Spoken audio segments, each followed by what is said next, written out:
నటుడు, కథకుడు, నిర్మాత, దర్శకుడు బాలయ్య ఏప్రిల్ 9న పోయారు. మీడియా కవరేజ్ పెద్దగా లేదు. పేపర్లలో 10 లైన్లలో సరిపెట్టారు. టీవీల్లో కూడా అంతంత మాత్రమే. సినీ రంగంలో కొందరికే పబ్లిసిటీ బాగా వస్తుంది. తక్కిన వాళ్ళకి అంతంత మాత్రమే. 92 ఏళ్ల నటుడు అంటే పత్రికల్లో, టీవీ ఛానల్లో పనిచేసే సీనియర్ జర్నలిస్టులకే తెలిసి ఉండదు. ఏదో చూచాయగా తెలిసిన సమాచారం అందుబాటులో ఉండదు. తెలిసి తెలియకుండా రాయడం దేనికిలే అని మొత్తానికి వదిలేస్తారు.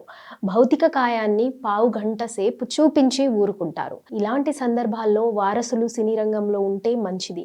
వేరే రంగంలో ఉన్న ప్రెస్ మీట్ పెట్టి హ్యాండ్అవుట్స్ ఇచ్చి సమాచారం అందిస్తే రాయడానికి జర్నలిస్టులకు మెటీరియల్ లభ్యమవుతుంది. ఇవేమి కాకపోతే సీనియర్ జర్నలిస్టుల్లో ఎవరికో ఒకరికి అభిమానం ఉండి ఓ వ్యాసం రాస్తే పాఠక ప్రేక్షకులకు తెలుస్తుంది. ఇలాంటి ప్రమాదం ఉంటుందని కొందరు నటీనటుల మధ్య యూట్యూబ్లో ఇంటర్వ్యూలు ఇస్తున్నారు. అది కూడా సాఫ్ట్గా ఇస్తే ఎవరు వినరు. అందువలన ఇంటర్వ్యూ చేసే వాళ్లను రెచ్చగొట్టి ఏదో మాట్లాడిస్తున్నారు.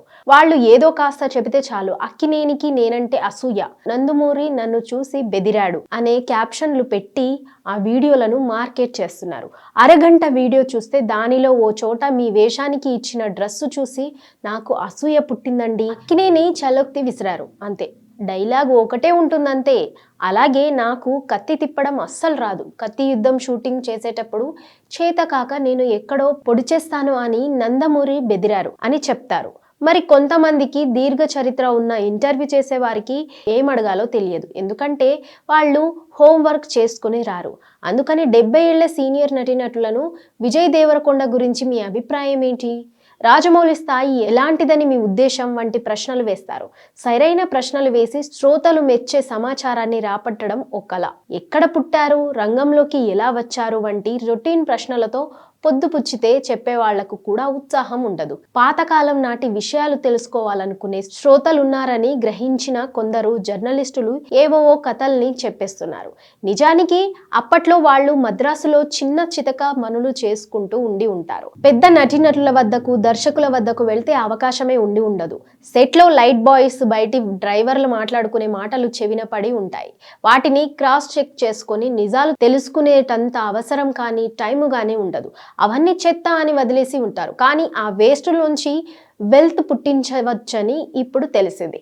అందువలన గుర్తున్న కాస్త దానికి మరికొంత మసాలా కలిపి గ్యాప్స్ ఉన్న చోట గంతులు వేసేస్తూ పావుగంట, అరగంట వీడియోలు చేసేస్తున్నారు. వీటికి ఇంటర్వ్యూ అని పేరే తప్ప అడిగేవాళ్ళు ఏమీ అడగరు. వీళ్ళేదో చెప్పుకోపోతారు. రహస్య సమాచారం మాట అలా ఉంచండి. అందరికీ తెలిసిన సమాచారంలో కూడా తప్పులు చెప్తున్నారని నా బోటివాడికే తెలిసిపోతుంది. ఏ సినిమా ముందు, ఏ సినిమా తర్వాతో కూడా తెలియకుండా చెప్పేస్తున్న సందర్భాలున్నాయి. బాలయ్య గురించి యూట్యూబ్ వీడియో ఏమైనా ఉందా అని వెతికితే 2 ఏళ్ల క్రితం చేసిన అరగంట వీడియో కనబడింది. సమాచారం తక్కువ, జనరల్ టాక్ ఎక్కువ. పైగా బాలయ్య నటించిన చివరకు మిగిలేది సినిమాకు ఆధారం బుచ్చిబాబు నవల అని చెప్పేశారు. దీప్ జ్వలే జాయ్ అనే బెంగాలీ సినిమా ఆధారం బాబు అని కింద కామెంట్స్ రాశారు. నా ఆర్టికల్ లాంటిదైతే తప్పు దిద్దుకునే సౌలభ్యం ఉంది. వీడియో మళ్ళీ రీషూట్ చెయ్యరనుకుంటాను. వీడియో మాత్రమే చూస్తే తప్పుడు సమాచారం ప్రజల్లోకి వెళ్ళిపోతుంది. వీరు చెప్పే తప్పులను ఖండించే ఓపిక సీనియర్ నటులకు ఉండదు. 60 ఏళ్ల వరకు తాము సాధించిన విజయాలను ఆ తర్వాత గ్రంథస్థం చేయించే శ్రద్ధ కళాకారులకు ఉండాలి. జ్ఞాపక శక్తి బాగా ఉండగానే ఆత్మకథ రాయడమో లేదా ఆథరైజ్డ్ బయోగ్రఫీ రాయించడమో చేయాలి. ఆ విధంగా తర్వాతి తరానికి తన గురించి సరైన వివరాలు తెలిసే అవకాశం కల్పించాలి. దానికి గాను తగినంత పారితోషికం ఇచ్చి ఒక మంచి రచయితను ఏర్పాటు చేసుకోవాలి. కానీ ఈ కళాకారులందరూ తమ కుటుంబ సభ్యులకు కోట్లాది రూపాయల ఆస్తులను సమకూరుస్తారు తప్ప ఇలాంటి రచయితలకు డబ్బివ్వడానికి వెనుకబడతారు. ఎందుకంటే లైమ్ లైట్ లో ఉన్నంత కాలం ఫిల్మ్ జర్నలిస్టుల తమ వెంటపడి వద్దన్న వార్తలు రాసేస్తుంటారు. ఎందుకంటే తాము లైమ్ లైట్ లో ఉన్నంత కాలం ఫిల్మ్ జర్నలిస్టులు తమ వెంటపడి వద్దన్న వార్తలు రాసేస్తూ ఉంటారు. అందువలన దీనికి కూడా డబ్బివ్వడమా అనే ఆలోచన ధోరణి అలవాటు పడుతుంది. వాళ్ళు గతించక కుటుంబ సభ్యులను వివరాలు అడిగితే ఏమో అంటారు. చాలా సందర్భాల్లో కళాకారులు, రచయితల పిల్లలకు తల్లిదండ్రుల వృత్తివేషాలు తెలియవు. తెలుసుకోవాలన్న ఆసక్తి ఉండదు. అభిమానుల్లో రీసెర్చ్ చేద్దామనుకునే వారెవరో వచ్చి అడిగితే సహకరించరు, న్యూసెన్స్ అనుకుంటారు. తమ విజయాలను గ్రంథస్థం చేయించని సినీ నటీనటుల దర్శక నిర్మాతల లిస్టు తయారు చేయబోతే చాట్ అంత ఉంటుంది. చేయించిన వారిని వేళ్ల మీద లెక్క పెట్టొచ్చు. జర్నలిస్టులు వాళ్లంతట వాళ్లే రాసిన సందర్భాలు కూడా కొన్నే. దీంతో సమాచారం దొరక్కపోవడమే, దొరికిన సమాచారం తప్పులు తడకలో ఉండడమో జరుగుతుంది. అందువలన వాళ్లకు ముదిమి వయసులో ఏ అవార్డో వచ్చిందనుకోండి, ఎందుకు ఇచ్చిండ్రా అని ప్రజలు ఆశ్చర్యపడుతున్నారు. ఎందుకు ఇచ్చారో అవార్డు పుచ్చుకున్న వారు కూడా సరిగ్గా చెప్పలేని సందర్భాలు ఉన్నాయి. ఎందుకంటే 70-75 ఏళ్ల వయసు వచ్చేసరికి చాలా మంది జ్ఞాపక శక్తి క్షీణిస్తుంది. మన బాలయ్య గారి గురించి చెప్పదగిన విశేషాలు చాలానే ఉన్నాయి. ఎవరు చెప్పలేదనే విషయంతోనే పెద్ద వ్యాసం రాస్తున్నాను. మామూలుగా అయితే సమాచారం దొరకడం చాలా కష్టమయ్యేది. కానీ కమ్మ వైభవం పత్రిక 2009 జనవరి సంచికలో ఆయన మీద వచ్చిన సుదీర్ఘ వ్యాసాన్ని ఆయన మీద అభిమానంతో ఇన్నాళ్లు భద్రపరుచుకున్నారు. కాబట్టి దాన్ని ఉపయోగించుకుంటున్నాము. ఆయన అరుదుగా ఇచ్చిన ఇంటర్వ్యూలలోని సమాచారాన్ని గుర్తు చేసుకొని దానికి చేరుస్తున్నాము. ముందుగా ఆ పత్రిక యాజమాన్యాన్ని, సంపాదక వర్గానికి కృతజ్ఞతలు. బాలయ్య అనగానే ఈ తరం వాళ్లకు మల్లీశ్వరిలో కత్రినా తాత, అన్నమయ్యలో అన్నమయ్య తండ్రి, శ్రీరామరాజ్యంలో వశిష్ఠుడు ఇలాంటివి గుర్తుకు వచ్చి ఏదో క్యారెక్టరు, యాక్టరులే అనుకోవచ్చు. కానీ ఆయన హీరోగా వేసిన సినిమాలు కూడా ఉన్నాయి. వాటి గురించి చెప్పే ముందు ఎంజీఆర్ ఉదాంతం ముందుగా చెప్తాను. నేరము శిక్ష సినిమా బాలయ్య కథ రాసి విశ్వనాథ్ దర్శకత్వంలో నిర్మించిన రెండో సినిమా. చాలా బాగా హిట్ అయి తమిళ సినీ పెద్దలను ఆకర్షించింది. అప్పటికే బాలయ్య నిర్మించిన మొదటి సినిమా చెల్లెలి కాపురం హక్కులు కొని ముత్తురామన్, జయలలిత హీరో హీరోయిన్లుగా అంచుతంగై సినిమాను తీస్తున్నారు. దానిలో హీరోకి గ్లామర్ లేదు. దీనిలో మంచి మాస్ హీరోకి తగ్గ లక్షణాలున్నాయి. ఈ సినిమాకి ఎంజీఆర్, కరుణానిధి ఇద్దరు పోటీ పడ్డారు. ఎందుకిలా అంటే దానికి రాజకీయ నేపథ్యం ఉంది. డిఎంకే పార్టీకి ఎంజీఆర్ వెన్నుదన్నుగా ఉండి ఉభయాత్ర లాభపడ్డారు. అన్నదురై మరణం తర్వాత కరుణానిధి ముఖ్యమంత్రి అయి ఎంజీఆర్ ప్రాధాన్యతను తగ్గించేద్దామని చూశాడు. అతనికి పోటీగా తన కొడుకు ముత్తుని అదే స్థాయిలో హీరోగా మలిచి తన స్క్రిప్ట్లు అందిస్తూ తోడ్పడ్డాడు. ఎంజీఆర్ ఈ కుట్రను గమనించి కరుణానిధిపై అవినీతి ఆరోపణలు చేసే అలజడి సృష్టించాడు.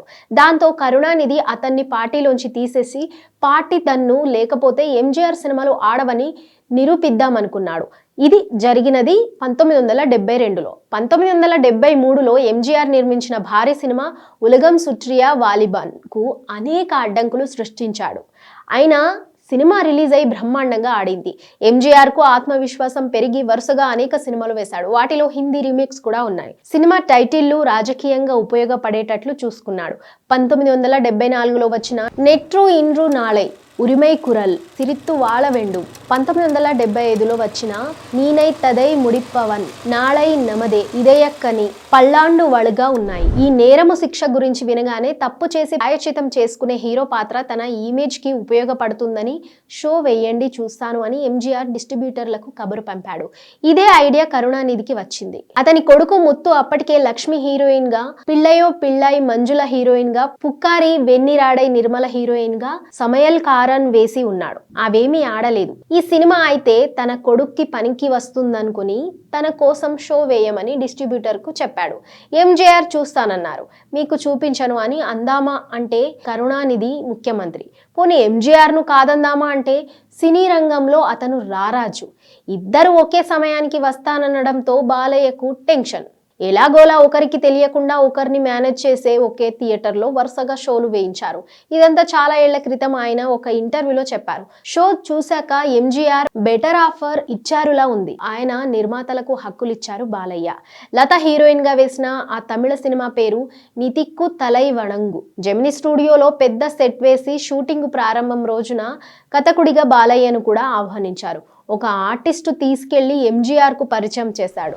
ఒరిజినల్ సినిమాకు బాలయ్య రచయిత, నిర్మాత, ముఖ్య పాత్రధారి అని తెలుసుకొని ఎంజీఆర్ అమాంతం కౌగిలించుకొని బాలయ్య ముఖం మీద ముద్దులు పెట్టారు.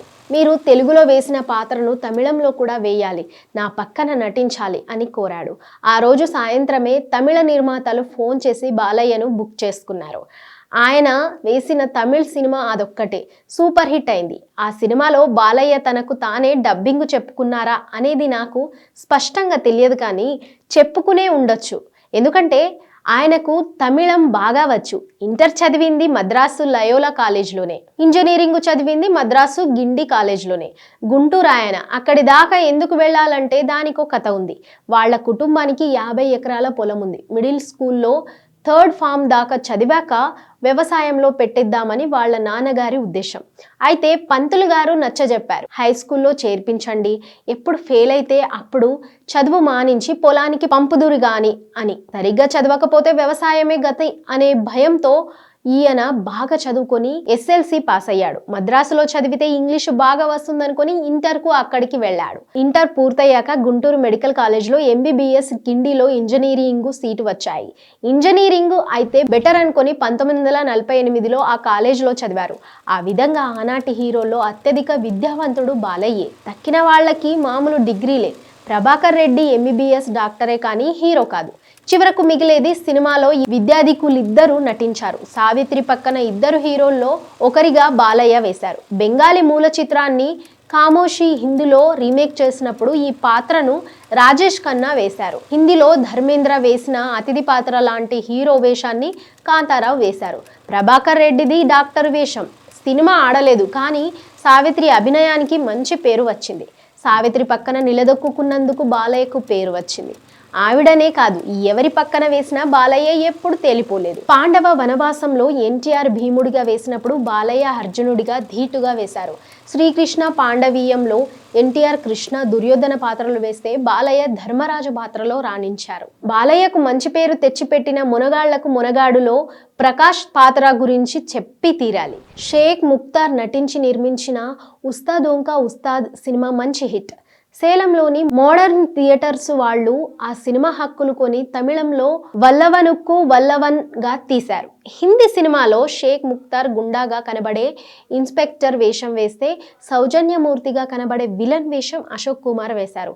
తమిళానికి వచ్చేసరికి గుండా పాత్ర మనోహర్ వేయగా విలన్ వేషం జమిని గణేశన్ వేశారు. రెండింటిలోనూ విలన్ వేషధారులు స్టార్లు. తెలుగుకి వచ్చేసరికి గుండా కత్తుల రత్తయ్య పాత్రను ఎస్వి రంగారావు వేస్తున్నారు. విలన్ పాత్రకు నిర్మాత బాలయ్యను ఎంపిక చేసుకున్నారు. కానీ డిస్ట్రిబ్యూటర్ అయిన నవయుగ ఫిలిమ్స్ వాళ్ళు రంగారావు ఎదుట బాలయ్య తేలిపోతాడు, మార్చండి అని పట్టుబట్టారు. నిర్మాత వినలేదు. 10 రోజుల షూట్ చేసి నవయుగ వాళ్లను ప్రింట్ చూపించారు. వాళ్ళు ఒప్పుకున్నారు. సినిమా రిలీజ్ అయ్యాక అదే ఒక సెన్సేషన్ అయింది. ఎందుకంటే బాలయ్య బయట ఎంత సౌజన్యమూర్తో తెరపై కూడా అంత సౌజన్యంగా ఉండే పాత్రలు చాలా వేయడం చేత ఆయన విలన్ అని ప్రేక్షకులు ఎవ్వరు ఊహించలేరు.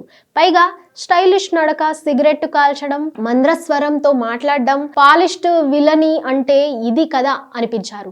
సినిమా 100 రోజులు ఆడింది. ఎస్వి రంగారావుతో పోటీ పడగలరా అని నవయుగ వాళ్ళు సందేహించారు. కానీ అల్లూరి సీతారామరాజు వచ్చేసరికి ఆయన వేయవలసిన అగ్గిరాజు పాత్రను ఈయన వేశారు. రౌద్రమూర్తిగా వేసిన ఎక్కడా హిస్ట్రియానిక్స్ చూపించకుండా తూకంగా నటించారు. నేరము శిక్షలో కూడా ఈయన కాకుండా మరొకరైతే రెచ్చిపోయేవారు. అతి అనేది ఆయన నుంచి ఊహించలేం.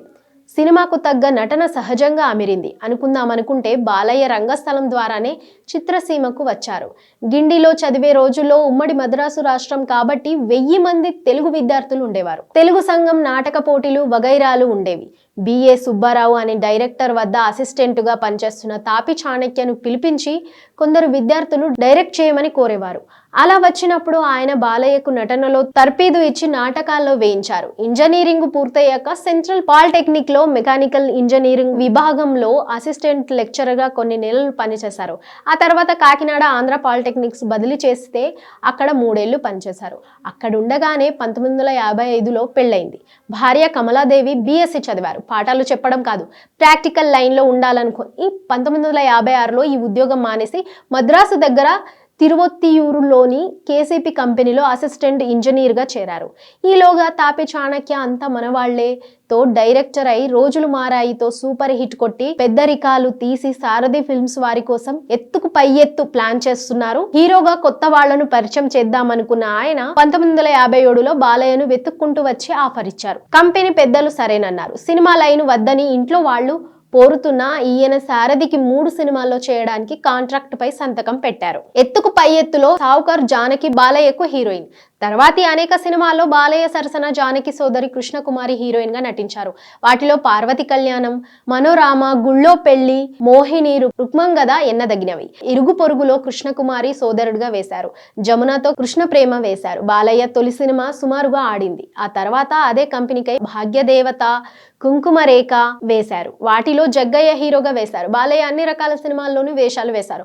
పౌరాణిక సినిమాలకై కురుక్షేత్రం, భక్త కన్నప్ప, భబ్రువాహన, చారిత్రాత్మక చిత్రాలైన బొబ్బిలి యుద్ధం, పల్నాటి యుద్ధం, తాండ్ర పాపారాయుడు, భక్త పోతన, శ్రీకాకుళ ఆంధ్ర మహావిష్ణువు కథ, జానపద చిత్రాలైన లక్ష్మీ కటాక్షం, వీరపూజ, ప్రచండ భైరవి, సింహాసనం చెప్పుకోదగ్గవి. సాంఘిక చిత్రాలైతే తల్లి బిడ్డలు, వివాహ బంధం, మంచి మనిషి వగైరా ఉన్నాయి. ఏ పాత్ర వేసినా హుందాగా వేయడంతో హీరోగా ప్రజలను ఉర్రూతలూగించే శక్తి లేకుండా పోయింది. పైగా ఆయన హీరోగా వేసిన సినిమాలు అంతంత మాత్రంగానే ఆడాయి. హీరోగా ఆల్సో రాన్ అనే పొజిషన్లోనే ఉండిపోవడం గమనించి ఆయన తన 40వ ఏట చిత్ర నిర్మాణం వైపు దృష్టి సారించి నవయుగ ఫిల్మ్స్ అధినేతల్లో ఒకరై పి చంద్రశేఖర్ రావు గారిని అప్రోచ్ అయ్యారు.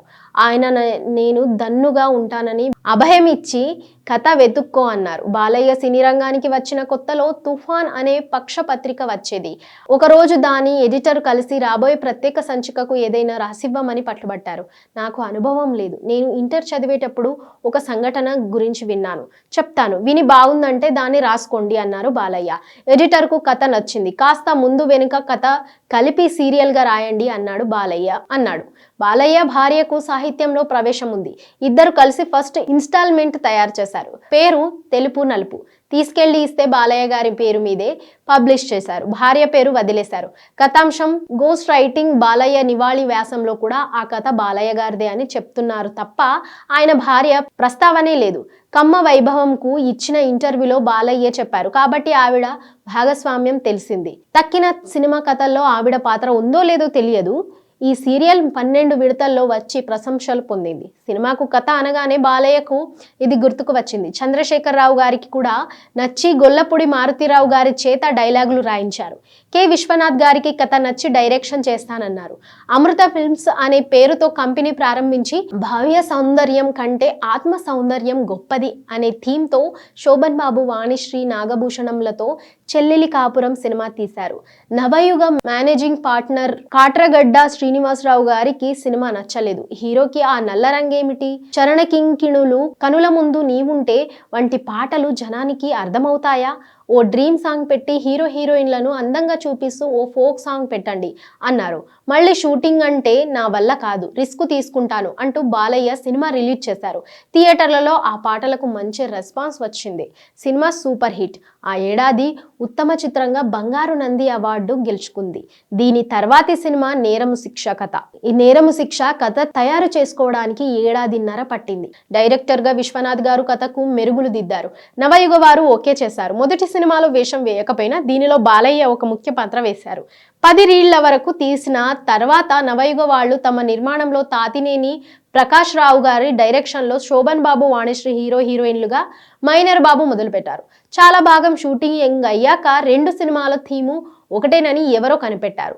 నవయుగ వారు బాలయ్యను పిలిచి మీ సినిమా ప్రకాష్ రావు గారికి చూపించడానికి అభ్యంతరమా అంటే ఈయన లేదన్నారు. చూస్తే సెంట్రల్ థీమ్ ఒకటేనని తేలింది. మీ సినిమాల్లో కొన్ని సీన్లు మార్చుకోండి అన్నారు ప్రకాష్ రావు. నవయుగ వారికి కథ చెప్పే ప్రారంభించాను, ఇప్పుడు మార్చడం కుదరదు అని చెప్పేసి బాలయ్య సినిమా పూర్తి చేసేశారు. మైనర్ బాబు కూడా పూర్తయింది. ఇలాంటి సందర్భాల్లో ముందు రిలీజ్ చేసిన సినిమా ఆడుతుందని అందరికీ తెలుసు. సొంత సినిమా ముందు రిలీజ్ చేస్తే స్వార్థం అనుకుంటారనే జంకుతో నవయుగ వాళ్ళు నెల వ్యవధిలో ముందుగా నేరము శిక్ష విడుదల చేశారు. అది సూపర్ హిట్. ఆశ్చర్యకరంగా మైనర్ బాబు కూడా హిట్టే. క్రైమ్ అండ్ పనిష్మెంట్ థీమ్లను ఎప్పుడూ డోకా ఉండదంటున్నారు పరుచూరి గోపాలకృష్ణ గారు. నేరము శిక్ష తమిళంలో కూడా హిట్ కావడంతో తారాచంద్ భార్జత్య శిక్ష పేరుతో రాజ్ కిరణ్ హీరోగా తీశారు. మైనర్ బాబుకి ఈ భోగం పట్టినట్లు లేదు. అమృత ఫిల్మ్స్ 3వ చిత్రంగా అన్నదమ్ముల కథ బాలయ్య, చంద్రమోహన్, ప్రభలతో తీశారు. 4వ సినిమా కృష్ణ జయప్రదలతో ఈనాటి బంధం ఏనాటిదో. దీని హిందీ వెర్షన్ ను దాసరి రజనీకాంత్ హీరోగా వఫాదర్ పేర తీశారు. 5వది బాలయ్య, మురళీమోహన్, లతలతో ప్రేమ పగ. 6వది ఆయన సినిమాలన్నింటిలో పెద్ద హిట్ కృష్ణ శ్రీదేవిలతో చుట్టాలున్నారు జాగ్రత్త. దీన్ని ఏవిఎం వారు తమిళంలో రజనీకాంత్తో, పోకిరి రాజా, పద్మాలయ వాళ్ళు హిందీలో జితేంద్ర శ్రీదేవిలతో, మావాలిత్ గా తీశారు. కన్నడ వెర్షన్ కూడా వచ్చింది. ఏడాది చిరంజీవి సుధాకర్ కవితలతో ఊరికిచ్చిన మాట దీనికి 3వ ఉత్తమ చిత్రంగా, ద్వితీయ ఉత్తమ కథగా నంది అవార్డులు వచ్చాయి. దీని తమిళ వర్షన్ శివాజీ గణేశన్, కేఆర్ విజయ్ నటించిన ఉరుం ఉరவும், 8వది కృష్ణంరాజు జయప్రదలతో నిజం చెప్తే నేరమా, దీనిలో బాలయ్య వేశారు. 9వది కృష్ణ జయప్రదలతో కిరాయి అల్లుడు, దీని తమిళ వెర్షన్ ఏవిఎం వారి కార్తిక్ రాధాలతో నల్లతంబి. 10వ సినిమా తన కొడుకు తులసిరామ్ రాధాలతో పసుపు తాడు, అది ఆడలేదు. బాలయ్య ఊరికిచ్చిన మాట నుంచి తను 4 సినిమాలకు తానే దర్శకత్వం వహించారు. బయటి వాళ్ళు సినిమాలకు దర్శకత్వం వహించినవి కృష్ణ మాలశ్రీలతో పోలీసుల్లుడు, తులసిరామ్ అశ్వినిలతో అల్లరి పాండవులు, కృష్ణ జయప్రద రాధాలతో మహామనిషి. ఆ తర్వాతి చిత్ర నిర్మాణాల రీతులు మారడంతో అడ్జస్ట్ కాలేక బాలయ్య సినిమాలు తీయడం మానుకున్నాడు. 1991లో హైదరాబాద్కి మకాం మార్చాడు. తర్వాత కొన్ని సినిమాల్లో చిన్న చిన్న వేషాలు వేశాడు. మొత్తం మీద 300 సినిమాల దాకా ఉన్నాయి. ఆ తర్వాతి టీవీ సీరియల్స్ పై దృష్టి మరలించి నిర్మాత, దర్శకుడు, నటుడిగా ఉన్నారు. 2010లో రఘుపతి వెంకయ్య అవార్డును అందుకున్నారు. ఈయన చరిత్ర ఇంత ఉంటే మన తెలుగు మీడియా చాలా తక్కువ రాయడంతో ఇంత దీర్ఘ వ్యాసం రాయాల్సి వచ్చింది. హుందాతనానికి మారు పేరైన బహుముఖ ప్రజ్ఞశాలి బాలయ్య గారి ఆత్మశాంతికై ప్రార్థిస్తున్నాము.